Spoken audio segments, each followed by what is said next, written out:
à tous, heureuse de vous retrouver dans le cadre de conseils de vie sur votre chaîne Babou TV. Quelques jours d'absence dû à des raisons de santé, mais nous sommes de retour, Dieu merci. Et la vidéo d'aujourd'hui s'appelle Remonter. Remonter la pente, voilà, pour compléter. Mais sinon, il s'agit de remonter. On a coutume de dire que la vie est faite de haut et de bas. Et justement, ces bas, généralement, c'est nous qui déterminons ce qui est bas de ce qui est haut. C'est selon notre propre vie. Malheureusement, nous vivons beaucoup par le regard des autres. Nous vivons beaucoup pour les autres. Notre vie, généralement, est faite de qu'est-ce que les gens vont dire, qu'est-ce que les gens vont penser. Il faut que les gens sachent que. Il ne faut pas que les gens sachent que. Il ne faut pas que les gens se disent que. Mais on s'oublie soi-même dans cette vie. On s'oublie soi-même dans cette relation. Souvenez-vous, je vous dis toujours que la relation la plus importante est celle que vous avez avec vous-même d'abord, avant la relation avec les autres. Quelle relation vous avez avec vous? Sachez que si on parle de remonter, souvenez-vous, je vous ai toujours dit, il faut apprendre à regarder et à décrypter les mots. Remonter signifie que vous étiez déjà monté une première fois. Donc il s'agit de faire à nouveau quelque chose que vous aviez déjà fait. Et donc si dans votre vie vous étiez au top, financièrement, sentimentalement, je sais pas moi, dans la famille, il n'y avait pas de problème. C'est un moment où vous étiez monté. Quand vous naissez, vous montez. Ensuite, arrivent des difficultés. Vous perdez votre emploi par exemple. Il n'y a pas de salaire depuis un certain temps. Vous avez fait des mauvais investissements. Vous êtes en problème avec votre fiancé, votre conjoint. Vous êtes en séparation même peut-être. Et donc, qu'est-ce que vous faites? Vous descendez. Mais il ne faudrait pas que vous ayez l'impression de descendre aux enfers et d'y rester.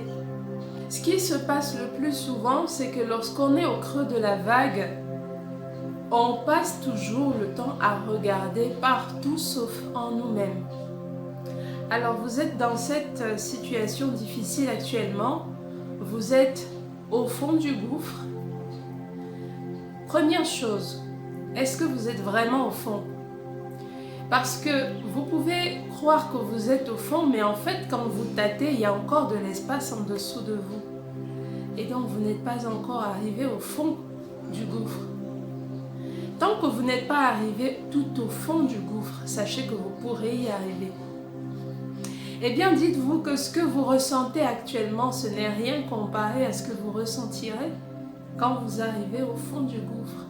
Ce que vous vivez actuellement, dites-vous bien qu'il y en a qui sont tout au fond et qui vivent. Donc, il faut toujours à ce niveau relativiser. Se dire que j'ai pas touché le fond, il y en a qui touchent le fond au quotidien. Mais ces personnes-là ne meurent pas. Elles vivent. Et donc, vous êtes à mi-chemin de la descente. Vous pensez que vous avez déjà tout vu. Vous n'avez encore rien vu. C'est à ce niveau qu'il faut se dire que ce qui ne te tue pas te rend fort, le dicton le dit. Si vous êtes arrivé jusqu'à mi-pente et vous vous rendez compte qu'en dessous de vous, il y a des gens, tout au fond du gouffre, il y a des gens, eh bien dites-vous que vous êtes chanceux. Demandez-vous pourquoi vous vous êtes arrêté au milieu de la pente, pourquoi vous n'êtes pas allé au fond du gouffre. Ça veut dire que dans votre démarche, tout n'était pas mauvais. Vous avez glissé, certes, mais vous n'êtes pas arrivé jusqu'au fond du gouffre. Donc, il y avait du mauvais. Vous avez pris un mauvais chemin, certes, mais il y a quelque chose qui a fait que vous restiez au milieu, que vous n'atteigniez pas le fond du gouffre. Il faut savoir c'est quoi pour maximiser sur cela, pour pouvoir remonter. Maintenant, dans le cas de celui qui est au fond du gouffre, vous avez un avantage par rapport à celui qui est au milieu de la pente. Vous êtes au fond du gouffre, vous ne pouvez pas aller plus bas. vous ne pouvez que remonter. C'est la différence entre celui qui est au milieu de la pente et celui qui a touché le fond. Celui qui est au milieu, s'il ne se rend pas compte qu'il n'est pas encore au fond, et donc essaie de regarder pourquoi il est encore au milieu de la pente, eh bien il peut se retrouver au fond. C'est plus risqué pour celui qui est au milieu de la pente, parce qu'en fait, s'il ne se regarde pas, s'il passe le temps à regarder les autres, il peut, en levant la tête, envier celui qui est encore au sommet. Passer le temps à se souvenir que hier j'étais au sommet aussi, pourquoi je suis descendu. Mais ne pas regarder le pourquoi je suis descendu comme étant son erreur propre. Il regardera celui qui est au sommet comme étant celui qui l'a poussé. Ensuite, deuxième erreur de celui qui est au milieu de la pente, il regarde celui qui est complètement au fond du gouffre. Et de deux choses l'une, soit il se moque, ah ben moi je suis quand même au milieu, et alors là, c'est très probable qu'il se retrouve au fond du gouffre. Soit alors il prend peur, et pareil, c'est plus probable qu'il se retrouve au fond du gouffre. Parce que dans les deux cas, il aura invoqué à lui des émotions qui ne sont pas de lumière. D'un autre côté, il y a la moquerie. Ne te moque jamais de celui qui se noie tant que tu n'as pas traversé la rivière. De l'autre côté, il y a la peur. La peur nous paralyse et elle nous empêche de prendre les bonnes décisions. Souvenez-vous, la peur nous fait faire des bêtises. Et donc, vous voyez que celui qui est au milieu de la pente, entre le sommet et le fond du gouffre, a plus de risques, plus de chances d'aller au fond que de remonter. S'il n'est pas vigilant, s'il n'est pas éveillé. Mais il dont on parle, vous savez, c'est l'esprit. Il faut, au moment d'une descente, faire appel à son esprit. Parce que lui, il sait. Qu'est-ce que vous avez fait de votre chair que l'esprit vous disait de ne pas faire? Ou alors, qu'est-ce que vous n'avez pas fait que l'esprit vous demandait de faire? À ce moment, il faut revenir à votre esprit. Lui, il vous dira. Et pour revenir à l'esprit, ou alors lorsque vous revenez à l'esprit, l'esprit est connecté avec le monde des esprits. Même s'il est dans le monde charnel, l'esprit reste connecté au monde des esprits. Et donc, les esprits que vous ne voyez pas, mais qui vous voient et qui savent ce qu'il faut faire, vous diront. Je reviens donc au cas de celui qui est au fond du gouffre, complètement au fond. Ça peut être ta situation actuellement, tu as l'impression que tu ne vois que du noir, tu as l'impression que tu ne broies que du noir. Tu es au fond du gouffre. Mais dis-toi bien que la situation aujourd'hui, elle n'est pas forcément pire que celle d'hier. Et celle de demain, quand tu seras demain, tu seras aujourd'hui. Et donc, celle de demain n'est pas forcément pire que celle d'aujourd'hui. Il faut que tu aies un élément premier. La foi en toi. En toi d'abord. Laisse tout le reste. Il y a des promesses, forcément. Il y a des promesses. Si c'est une rupture amoureuse, ou alors une relation, ou alors même une perte, la perte d'un être cher. Oui, c'est dur, c'est difficile. Tu as l'impression que là, ta vie se limite à cet instant précis. Ces difficultés-là, tu ne vois plus que ça. Tu ne penses plus qu'à ça. Tu ne dors et ne manges plus que cela. C'est vrai, c'est dur, c'est très dur même. Tu es au fond du gouffre. Et généralement, ce qui te tente à ce moment-là, c'est de te rappeler quand tu étais au sommet. C'est tout ce qui nous vient à l'esprit quand on est au fond du gouffre. On se rappelle juste quand on était bien, quand on était au sommet.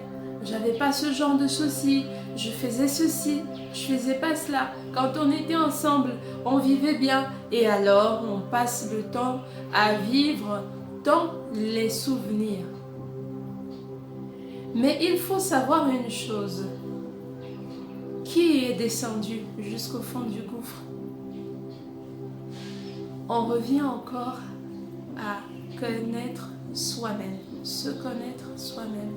Est-ce que tu te connais? Est-ce que tu sais qui tu es?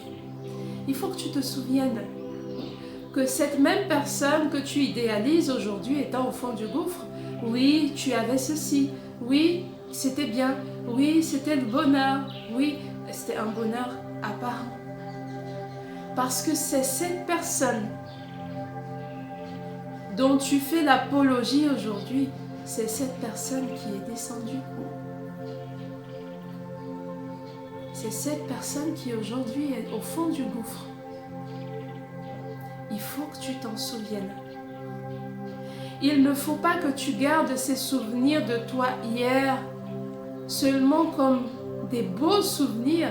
Il faut aussi que tu te dises que mais c'est cette personne-là qui est descendue au fond du gouffre, donc peut-être ce n'était pas si bien que ça finalement. Tout n'était pas rose finalement. Oui, ce que tu ressentais ou ce que tu sentais à ce moment-là, ça semblait être bon, ça semblait être du bonheur. Mais c'est cette personne-là qui est descendue au fond du gouffre, jusqu'au fond du gouffre. Alors peut-être qu'il y a quelque chose à revoir avec cette personne-là. Et à ce moment, il faut te regarder toi. Oublie les gens qui sont autour de toi, oublie les bruits qui sont autour de toi, oublie les exigences de la société. La société qui veut que parce que tu as tel âge, tu dois déjà être comme ça, parce que tu as tel nombre d'enfants, il faut que tu fasses comme ça, parce que hier tu avais donné une image X, il faut que tu continues à tout prix à renvoyer cette image X. Oublie cette pression extérieure. Parce que tout ce qu'elle va t'emmener à faire, c'est creuser plus bas. Parce que quand on est au fond du gouffre, ce qui se passe, c'est que on culpabilise. On se reproche à soi-même tellement de choses. Mais souvenez-vous, la culpabilité est diabolique, le regret est de lumière. Si on regrette certaines choses, c'est différent. On regrette, oui, je regrette la période où j'avais beaucoup d'argent, mais je regrette surtout de ne pas avoir prévu que je pouvais me retrouver là. Je regrette de ne pas avoir pensé un seul instant que je pouvais ne plus en avoir. Je regrette d'avoir pris les mauvaises décisions. Oui, j'ai pris les mauvaises décisions parce que justement, je ne savais pas que je pouvais me retrouver là. Je regrette. Mais le regret nous permet de construire le futur. Le regret nous permet de travailler sur nous-mêmes. La culpabilité nous pousse à vouloir montrer et démontrer aux yeux du monde qu'on ne s'est pas trompé. Et donc, ce qu'on va faire, c'est choisir soit de se cacher des yeux de la face du monde. Et donc, se cacher de la face du monde, on va essayer de creuser et vivre comme une taupe. En dessous du gouffre, carrément. On est au fond du gouffre, mais on va chercher à vivre caché. Et on vivra plus mal que jamais. Parce qu'on essaye de se cacher aux yeux du monde, à la face du monde. Alors que si on se dit, je suis arrivé au fond, mais il faut que j'apprenne. Je dois aller à la rencontre de cet homme qui est descendu, qui a chuté, qui a glissé la pente jusqu'au fond du gouffre. Je dois l'affronter en face parce qu'il est à l'intérieur de moi-même. Je dois oublier le regard des autres. Au fond du gouffre, j'ai des compagnons. Mais il ne faut pas que je regarde les autres parce que justement parmi les gens qui sont avec moi au fond du gouffre, il y en a qui disent non, il ne faut pas qu'on regarde en haut parce que les gens d'en haut vont nous voir. Restons ici entre nous au fond du gouffre et essayons de créer notre monde ici. On est bien là. On n'a pas à faire d'efforts. On reste et on se voile les yeux nous-mêmes. On essaye de vivre selon notre propre regard. Ça va, je te conviens et moi et toi tu me conviens et puis ça va. On reste au fond du gouffre. Ne regardons pas ceux qui sont au sommet. N'essayons même pas de les rattraper. N'essayons plus de retourner là-bas parce qu'on ne pourra pas. On ne pourra pas. Vivons ici. Si vous écoutez cette personne, vous allez rester au fond du gouffre. Si vous regardez ceux qui sont en haut avec envie, vous allez tout faire, sauf les bonnes choses. La seule personne qu'il faut regarder, c'est vous-même. En face de vous, il y a vous. Regardez-vous comme dans un miroir. Et demandez-vous, cet homme qui est descendu là, est-ce que c'est lui que je veux voir remonter ? Parce qu'il est descendu, donc si c'est lui qui remonte, il pourra redescendre encore. Reste à savoir s'il pourra remonter. Mais donc, il faut s'assurer lorsqu'on est au fond du gouffre que la personne qui remonte n'est pas la même qui est descendue.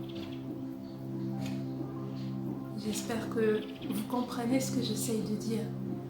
Être au fond du gouffre, c'est le moment propice pour se remettre soi-même en question, pour remettre toute sa vie jusque-là en question et se dire que si elle était si parfaite que ça, on ne serait pas descendu jusqu'au fond. Mais si on est au fond, il y a bien une raison. Ce n'est pas notre tombe. Ne faites pas du fond du gouffre où vous vous trouvez actuellement votre tombe. Dites-vous bien que vous êtes fait pour remonter.